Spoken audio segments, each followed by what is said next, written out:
just being surrounded by the culture of, oh, just another day of living the dream, another day in paradise. Walking into that type of environment, miserable.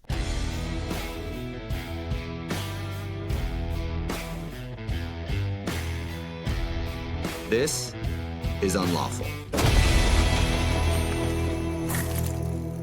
Welcome to Unlawful. I'm Brandon Renken, as always, and with me today is Brian Dixon. Brian, welcome to the show. Brandon, thanks for having me. Let's talk about who you are and where you come from. So what are you up to? Right now, I am coming from Bali. I live in Bali full time now. I made the move this year. Originally, I'm from Buffalo, New York. And so Well, there's a natural transition from Buffalo to Bali, right? trust me, it's been anything but a straight line as life is. It's zigs and it's zags and so grew up in Buffalo. I actually did undergrad in University of New Orleans, down in New Orleans. Nice. Law school, split between Ohio and New York, and then I've lived in Denver, I've lived in North Carolina, and now when I'm back in the US, I visit family in Ohio. I'm always very curious about what it is that makes it different for people like you who explored. Is there something about you or what you wanted to accomplish or what drove you that made it so that you looked around more? Yeah, it's a culmination of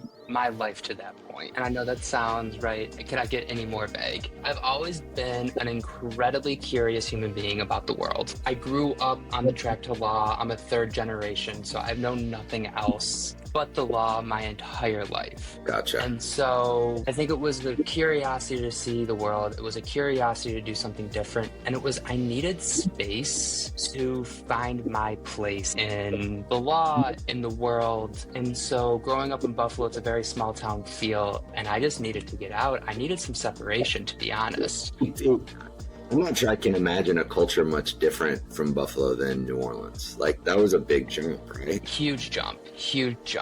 It was made easier. So I went there on a baseball scholarship, and it was made easier, right, because I landed with a group of 35 guys. Sure. And that was very cool. But, 75% of my team's from the South, from Louisiana.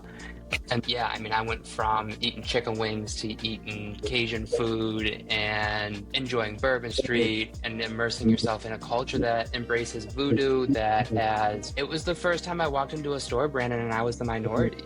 That is eye-opening. I've grown up in Houston my whole life, and still New Orleans is definitely culturally different, right? It's different. And just to touch on that a little bit, I was very good friends with a lot of basketball players who were African American at the university, right? And so they took me to certain places where, it was an experience. It was eye-opening. And I credit New Orleans actually because of that, the race situation down there, the cultural difference. I credit New Orleans with really shaping who I am as an adult. Nice. Like I said, I grew up in Houston, and it's always very interesting because people who aren't from Texas think of Texas as being the South. Well, Houston's not, right? It just isn't. It is crazy where, you live next to anybody and everybody. Right. I was living across from the university, and one house is a beautiful house. The next house is public housing. Yeah, that's closer to Houston. In fact, probably, I don't know when you were down there, but there's a lot of migration. There's a lot of crossover, and a lot of kids that were on the basketball team were from Houston. Okay. And so, So you have this experience where you go to New Orleans.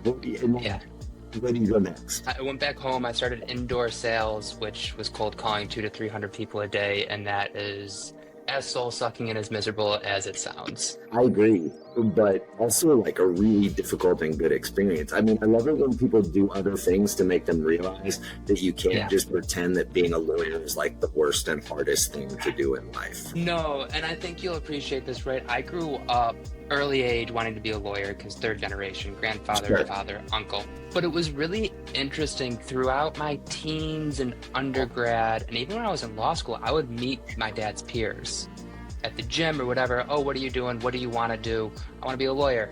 They would look at my dad. Oh, you couldn't talk him out of it? I had one guy, and it was incredible to hear him talk about it. We were doing, we had to take a trial class, and he was one of the trial judges, and he walked into the room.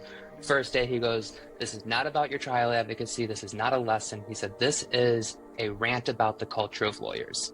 And he said, I am sick and tired of hearing lawyers talk about, oh, this profession sucks. Oh, like, you know, just sarcastically saying, like you said earlier, oh, living the dream. He said, if you don't like the profession, get the fuck out and make room for people that want to be here. So my father had a very boutique litigation firm where they represented essentially the Northeast publics, let's say.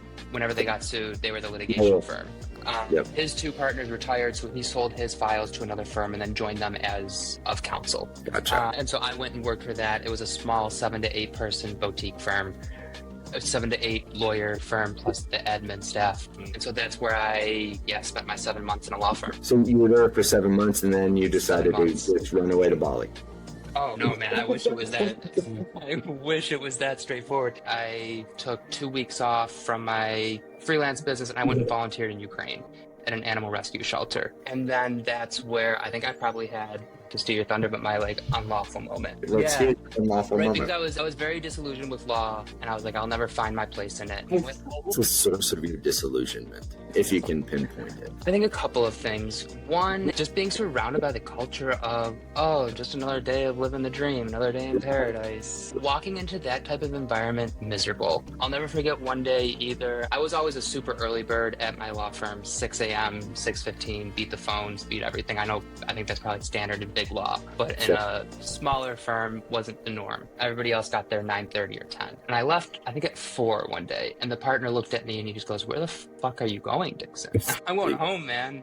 Like, and he's like, oh, you know, like that must be nice. And I'm like, well, like, Jim, have I ever not hit my billables? And he was like, no. And I'm like, in the 6 months, have you ever had like a major complaint with my work product? Granted, I was first year, but like, I never handed in something that he was just like, oh my God, this is awful. You're an idiot. I'm like, and I've even exceeded my billables. And he's like, yeah. He said, that just wasn't the way it was done when I was an associate. So I went over to Ukraine to volunteer with a guy. He started a charity. He was former special forces in the British military, really bad PTSD. A service dog saved his life. And so he dedicated his life to saving animals. And so he took a team of military veterans into Ukraine after the war kicked off. And they built a shelter in central Ukraine. And they would go to the front lines. They would save any animal they could. If it was an exotic animal like a lion, a bear, they cleaned out zoos and took them to Romania. But if it was an animal like a cat, a dog, they would bring them to their shelter. And that's where civilians like myself would work with them, walk, rehab, play, love, get them ready for adoption. And I was there for 2 weeks and he said, I need you to stay longer because I need good volunteers. And I was like, that's great. I have work to do. And so we got to talking, and then he was doing his website. And I was like, oh, I write for lawyers. And it came out that I was a lawyer. And then he started having issues come up with like vendors and partners and stuff like that. And he came to me and said, can you help me? I was like, dude, this is not my area. I don't do contracts. The first contract I put together was in Sweden. Yeah. It was a partnership agreement between another charity and this charity. And so I had 2 weeks turned into 3 months, and I was his in-house counsel. I helped him get set up as a charity. And it was during that time period where I was like, holy shit, I can practice law and I can have fun doing it. So the disillusionment started to fade away. Disillusionment just not even fade, man. It just got blown up. It was gone, and I came back and I started my own law firm working with founders and startups and business owners. And I would say that was when I had that shift of like, oh, fuck, like I have a future in law because it's not just done by a bunch of miserable old men who just tell me how bad their lives are every day. And tell you not to send your kids to law school. I appreciate you taking the time, and it's been an absolute pleasure, and that's Unlawful.